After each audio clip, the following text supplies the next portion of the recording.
Assalamu alaikum. Walaikum. Assalam Baba, did you finish your homework today, my son? Yes, Baba, I did. And now, I'm excited for the story. Please tell me what happened next. All right, my son. Bismillah. Do you remember where we stopped yesterday? Yes, Baba. You told me how King Talit became jealous of Prophet Dawud, and how Mikal warned him that her father was planning to harm him. So Prophet Dawud escaped quietly during the night. Mashallah. You remembered it perfectly. Today, I will tell you the rest of the story. The story of how Prophet Dawud became the king, and how Allah blessed his son Sulaiman with wisdom even as a child. So listen carefully, my dear son, because today's part is filled with lessons about patience, justice, and the blessings that come from Allah alone. After escaping from Talit, Prophet Dawud traveled alone in the dark night. He walked for hours, over rocky paths, across barren lands, until finally he reached the base of a huge mountain. At the top of the mountain, he spotted a quiet cave. This is a safe place for now, he said to himself. He was tired. His clothes were dusty. His heart was heavy, but his trust in Allah was strong. He entered the cave, prayed to units of Salah, and thanked Allah for saving him. Days passed, and word spread across the land. Prophet Dawud is hiding in the mountains. One morning, the sound of footsteps echoed near the cave. Prophet Dawud looked outside and saw his brothers approaching. "Brother," they said, "we know you are hiding here, and we came because we cannot remain with Talit anymore. He has become harsh, unfair, and hurtful. We want to stand with you."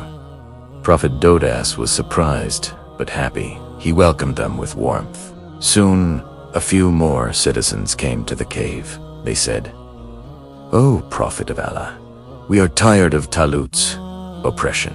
He punishes without reason, taxes us heavily, and treats people badly. Please, allow us to join you." Prophet Dawud nodded gently. He knew these people were sincere. Day by day, more and more people joined him. From farmers to shepherds, from soldiers to citizens, people arrived, one after another. They loved him for his kindness, for his truthfulness, for his sense of justice, and for his closeness to Allah. Meanwhile, Talit was becoming more and more furious. His advisors said, "Your people are leaving you. They are joining Dawud." Talit clenched his fists. His jealousy, his anger, his fear all grew stronger. He finally said, "Prepare the army. We will march against Dawud and finish this once and for all." And so, Talit gathered his soldiers and marched toward the mountains. But the journey was long. The sun was hot. The men were exhausted. When they reached a valley, Talit decided to rest inside a cave with a few of his guards standing outside. But deep in the night, when everyone had fallen asleep, Prophet Dawud silently walked into their camp. He walked straight toward Talit. Talit was asleep. His sword next to him, his spear resting against the cave wall, his robe spread beside him. Prophet Dawud quietly picked up the spear and cut a small piece of the king's robe. Then he stepped outside and stood on a rock overlooking the valley. "O King Talit, shouted. Talit woke up in shock and ran outside. There stood Prophet Dawud, holding the spear in one hand and a piece of Talut's cloth in the other.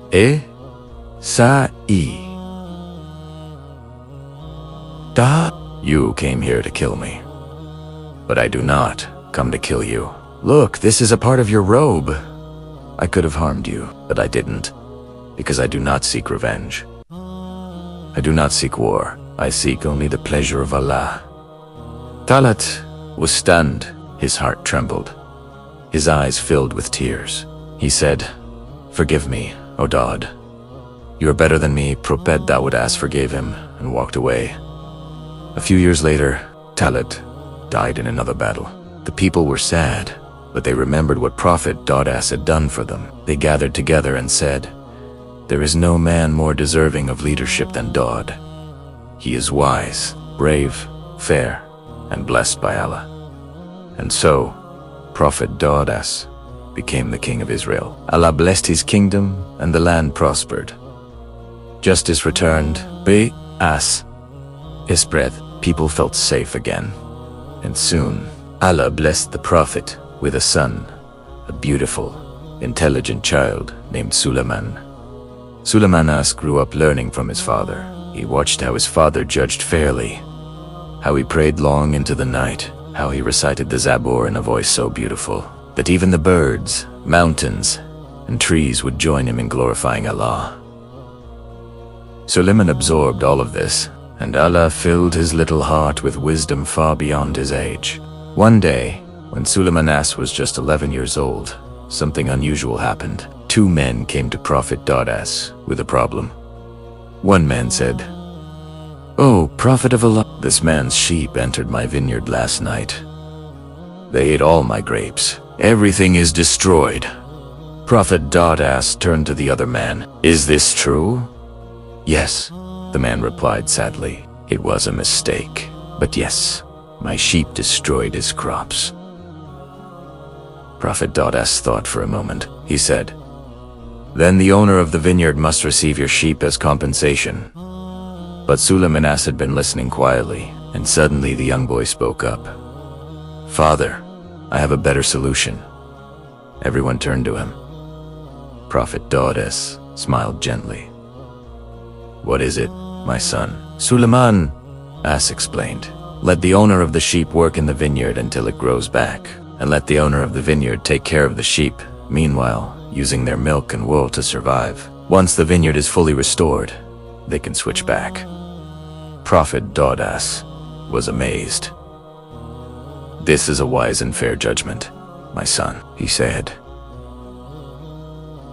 And from that day on, people saw that the young boy was blessed with extraordinary wisdom. Allah had not only blessed the father, he had also chosen the son.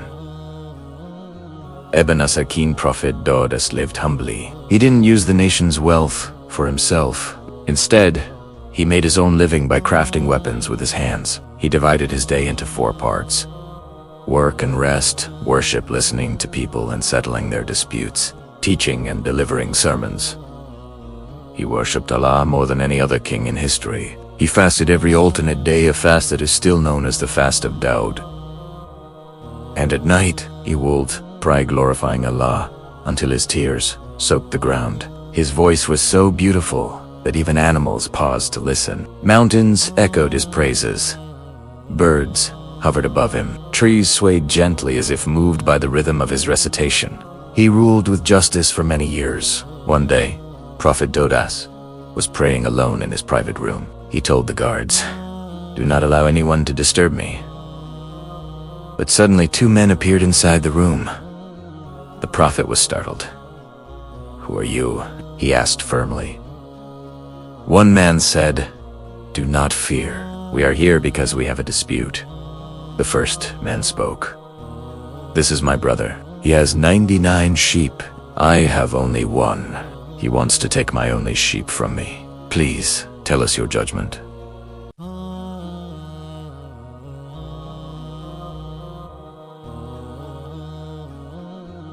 Prophet Dawud became upset. Without hearing the second man's story, he responded quickly. "He has wronged you. It is unfair for a man with so many sheep to demand the only sheep of another." As soon as he finished speaking, the 2 men vanished. They were not men at all. They were angels, sent by Allah to teach him a lesson. Never pass judgment until you hear both sides. Prophet Dawud fell to the ground crying. He begged Allah for forgiveness. Allah forgave him because he was sincere and humble. Prophet Dawud lived many years as a king, a prophet, and a servant of Allah. When he passed away, the entire kingdom mourned. 4,000 priests attended his funeral. Thousands of people came, crying and remembering his kindness. The day was extremely hot. People were suffering under the heat. Then young Suleiman raised his hands toward the sky. At his command, thousands of birds flew above the people, spreading their wings, covering the sun, creating shade for everyone. This was the first miracle of Prophet Suleiman as witnessed by the people. And from that day, they knew that Allah had chosen him to follow in his father's footsteps. So, my son, did you like the story today? Yes, Baba. It was amazing. Now tell him, why did people start joining Prophet Dawud? Because Talat became cruel, and they trusted Prophet Dawud's kindness. Correct. Now tell me, did Prophet Dawud kill Talat in the cave? No. He cut a piece of his robe to show mercy. Exactly. And what work did Prophet Dawud do for a living? He made weapons with his own hands. Mashallah. And how did he divide his day? Into 4 parts: work, prayer, solving people's problems, and teaching. Excellent. Now last question, what was the name of his son Suleiman? Perfect. My son, tomorrow I will tell you the story of Prophet Suleiman, one of the greatest kings to ever walk on earth. Good night, my son. Good night, Baba.